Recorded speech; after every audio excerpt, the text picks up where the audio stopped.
नई बहू की इलेक्ट्रॉनिक रसोई। तू सच कह रही है अमृता बहन? क्या वो इतने बड़े घर का रिश्ता मेरी बेटी के लिए? हाँ, तेरी सौंदर्य है इतनी खूबसूरत कि एक नजर पड़ते ही किसी को भी पसंद आ जाए। और तुझे पता है बड़े अमीर लोग हैं वो, उनका खुद का इलेक्ट्रॉनिक सामान का बहुत बड़ा बिजनेस है। मेरे बेटे राजीव को उनके यहाँ काम करते हुए कितने साल हो गए। उन्होंने तो जैसे ही मेरे बेटे राजीव की शादी में सौंदर्य को देखा तो उसे वही पसंद कर लिया था। अब वो जल्दी तेरे घर रिश्ता लेकर आने वाले हैं। 2 दिन बाद उनके घर के सामने एक बड़ी गाड़ी आकर रुकी, जिसमें बैठकर धनराज और महिमा अपने बेटे केशव के लिए सौंदर्य का हाथ मांगने आई।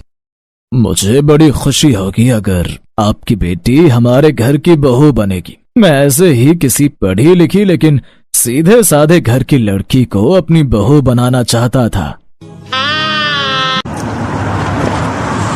यहाँ तो एक कमरा भी हमारी झोपड़ी से बड़ा है। यकीन नहीं होता कि कल तक मैं जिस घर के सपने देखती थी आज मैं वैसे ही घर में बहू बनकर आई हूँ। ये मेरा कमरा है।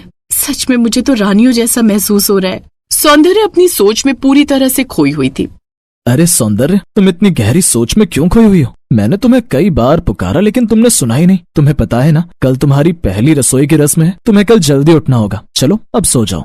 अगली सुबह उसकी आंख जल्दी खुल गई। वो नहा धोकर सबसे पहले किचन में पहुंची, जहां उसने देखा कि किचन सारी मॉडर्न और इलेक्ट्रॉनिक मशीनों से भरा हुआ है, जिसमें induction, juicer, mixer grinder, coffee, percolator, veg cutter, roti maker, oven, toaster, flour kneader, dish washer और साथ ही एक बड़ा अलमारी जैसा फ्रिज और चिमनी भी थी। सौंदर्य किचन को देखकर तो काफी खुश थी, लेकिन जैसे ही वो खाना बनाने को चली तो उसके एक कदम वहीं रुक गए। मुझे इलेक्ट्रॉनिक सामान का किचन मिल तो गया, लेकिन मुझे तो इनमें से किसी भी मशीन का इस्तेमाल करना ही नहीं आता। मैंने तो अपने घर पर लकड़ी का चूल्हा ही फूका है। तभी वहाँ पर उसकी सास आती है। अरे वाह बहू, तो बड़ी जल्दी उठ गई। आज तेरी समीर ससुराल में पहली रसोई है। क्या इसी वजह से तुझे नींद नहीं आई? नहीं माँ जी, ऐसी तो कोई बात नहीं है। तो फिर यहाँ रसोई में खड़े रहकर समय क्यों बर्बाद करना? अपनी पहली रसोई की रस्म शुरू कर। वैसे तुझे इलेक्ट्रॉनिक मशीन इस्तेमाल करनी आती है? क्योंकि जहाँ तक मुझे याद है मैंने तेरी झोपड़ी के बाहर एक मिट्टी का चूल्हा देखा था। तू खाना तो बना लेगी ना? माँ जी, आज मेरी पहली रसोई है, इसलिए आज खाना मैं ही बनाऊंगी। ठीक है तो बना ले। अब वो बिना उसकी मदद किए और उसे बिना कुछ बताए ही वहाँ से चली गई। उसने फिर उन मशीनों को देखा और घबराए मन से खाना बनाने की कोशिश करने लगी। उसे कुछ भी समझ नहीं आ रहा था। तभी उसने किचन के बाहर से अपनी ननद सुहाना को जाते देखा। उसने जल्दी से आवाज लगाकर उसको वहाँ बुलाया। क्या बात है भाभी, जल्दी बताइए, मुझे देर हो रही है। वो मेरी समझ में नहीं आ रहा कि किचन में अजीब सी मशीन किस काम के लिए इस्तेमाल होती है। आप मुझे एक बार बता दो।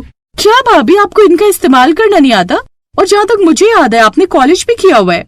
फिर एक ही सांस में उंगली से इशारा करते हुए उसने सारी मशीनों के नाम बताए और चली गई। ननद जी तो मुझे बस इनका नाम बताकर चली गई, लेकिन इनका इस्तेमाल कैसे करते हैं? अब मैं क्या करूँ? मेरे ख्याल से ये आटा गूंथने की मशीन है। इसमें आटा किस तरह से गूंथेगा? सौंदर्य ने फ्लोर नीडर में आटा डाला और बिना पानी डाले उसे ऑन कर दिया, जिससे मशीन तो चलने लगी लेकिन आटा नहीं गूंथ रहा था। फिर उसने याद करके पानी डाला और आटा गूंथना शुरू हो गया। मैं दूसरी मशीनों को भी चेक कर लेती हूँ, शायद यही रोटी मेकर है। इसकी बनावट भी गोल है, जल्दी से आटा गूंथ जाए फिर मैं रोटी बना लूंगी। लेकिन जैसे ही उसकी नजर आटा देखने के लिए मुड़ी तो वो बुरी तरह से घबरा गई। आटे में पानी ज्यादा होने की वजह से आटा बहुत ज्यादा पतला हो गया। वो बिल्कुल पानी बन चुका था। मैं इससे रोटियां कैसे बनाऊंगी? लेकिन मेरे पास अब कोई और चारा भी नहीं है। उसने उसी पतले आटे से रोटी बनाने की शुरुआत की, लेकिन उसे रोटी मेकर को भी ठीक से इस्तेमाल करना नहीं आता था कि तभी वहाँ पर महिमा आ गई। हे भगवान, मैं तो सोच रही थी कि अब तक सारा खाना बन चुका होगा। यहाँ तो रोटियां भी नहीं बनी हैं। क्यों बहू, तू अपने घर से रोटी बनाना भी सीख कर नहीं आई? चल अब दोबारा से रोटियां बना। फिर उसने सब्जी कटर से सब्जियां डाली और उसे चालू किया, लेकिन पता न होने की वजह से सारी सब्जियों का भरता बन गया। वो अब और घबरा गई। फिर ये सब देखकर वहीं काम करने वाली आई, जिसे उस मशीनों के बारे में थोड़ा बहुत पता था। उसने उसकी मदद की। भाभी, आपको खाना बनाना नहीं आता है क्या? रोटियां भी कितनी बेकार बनी है और सब्जियों का तो भरता ही बन गया है। ऐसा मत कहो, उसको शायद किचन का इलेक्ट्रॉनिक सामान इस्तेमाल करना नहीं आता होगा। उसके घर में ये सब नहीं है। हाँ, क्योंकि ये गरीब घर से जो आई है, इसके यहाँ तो चूल्हे पर खाना बनाया जाता है। मैंने इससे पूछा भी था कि ये मशीनों से खाना बना पाएगी तो इसने हाँ कह दिया। ऐसा खाना बनाकर रख दिया जिसे कुत्ता भी मुंह ना लगाए। उसकी बात सीधा उसके दिल पर लगी। फिर अगले दिन, घबरा मत बेटी, मैं तुझे इसका सही इस्तेमाल करना सिखा दूंगा। अब उन्होंने उसे सारी मशीनों का इस्तेमाल करना सिखा दिया। खाना खाने के बाद सौंदर्या ने बर्तनों को डिशवॉशर में लगाया और पूरी रात उन्हें धुलने के लिए छोड़ दिया। फिर उसने जैसे ही डिशवॉशर से बर्तन निकाले तो उसने देखा कि बर्तन अभी भी गंदे थे। हे भगवान, क्या मैं इसे चालू करना भूल गई? लेकिन मैंने तो इसे चालू किया था। उसने देखा कि डिशवॉशर का प्लग लगा हुआ था और स्विच भी खुला हुआ था, लेकिन डिशवॉशर चल नहीं रहा था। ये देख उसने और मशीनों को भी चला कर देखा। उसने देखा कि वो भी काम नहीं कर रही थी। ये देखकर वो और भी ज्यादा घबरा गई। ये देखकर उसकी सास रसोई में आ गई। माँ जी देखिए ना, ये सारी मशीन तो काम ही नहीं कर रही है। अरे बेवकूफ, अकल बड़ी की भैंस, पूरी रात इतना तेज तूफान और बारिश आई जिससे शहर की लाइट चली गई। काफी बड़ा नुकसान हुआ, इसलिए कुछ दिन तक लाइट नहीं आएगी।